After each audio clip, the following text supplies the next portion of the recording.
personal recollections, counsel, and relentless cheerleading.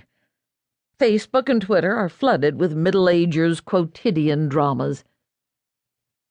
Such anxieties and ministrations would have thoroughly baffled Americans living in the early 1800s because the concept of middle age did not exist. It had not been invented yet. Middle age may seem like a universal truth, a fundamental law of nature, like Earth's rotation around the sun or the force of gravity, but it is as much a man-made creation as polyester or the rules of chess. The notion that the term middle age would be a source of identity, shaping the way we envision our inner lives, view our family and professional obligations, and locate ourselves in the community and culture, would have been as alien to our ancestors as iPads and airplanes. For ordinary men and women, middle age was not a topic that merited reflection or analysis. Scholars did not devote years to its study. Periodicals and books did not publish essays on the topic, nor did correspondents and diarists devote pages in their letters or journals to its qualities. Advice manuals did not refer to behavior, clothes, or activities that were appropriate for people in their middle years, as opposed to any other time of life. There were no medicines, organizations, leisure activities, treatments, music, or empowerment gurus designated specifically for people in middle age. Prior to 1900, the Census Bureau did not even bother to ask for a date of birth. You were young, you were an adult, and then you were old. Life stages are all manufactured, as Ries showed when he traced the invention of childhood back to the 16th and 17th centuries, or C.S. Lewis when he dated the invention of romantic love to the Middle Ages.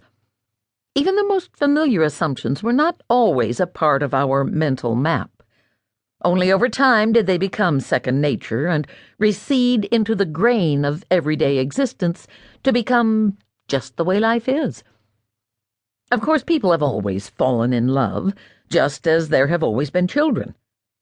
But Lewis, in The Allegory of Love, 1936, pointed out that the happily ever after story based on mutual respect, affection, and individual choice first arose in the West among medieval troubadours.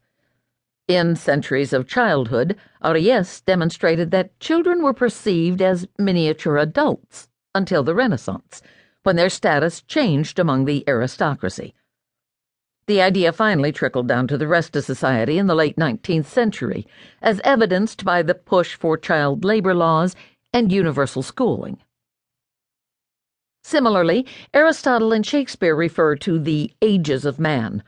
Dante begins the Inferno midway in the journey of our life. But only in the last 150 years was middle age acknowledged as a discrete category of development with unique characteristics. Only then was it subjected to bureaucratic dictates, scientific classification, political concerns, and business and marketing interests. The choice to chop up the uninterrupted flow of years is just that, a choice. Whether age 13 signals the coming of adulthood, as in the Jewish religion, whether 18 or 21 is mature enough to vote and drink, whether a minimum age of 35 is necessary to be president, whether 65 is the time to retire, are choices made by a particular group at a particular moment for particular reasons. Currently, academics and policymakers are debating the existence of a new stage, emerging adulthood. Americans between 20 and 34 are taking more time to finish their education, establish themselves in careers, marry, have children, and become financially independent. The road to adulthood has lengthened because of a shift from manufacturing to a globalized, technological, and service-based economy, the women's movement, and shifting attitudes about single parenthood and marriage. Other experts suggest that extended lifespans mean people between 55 and 70 or 75 constitute a new stage, post-middle age, pre-old age, because of their ability to keep working and pursue personal or civic endeavors. Whether or not these are genuinely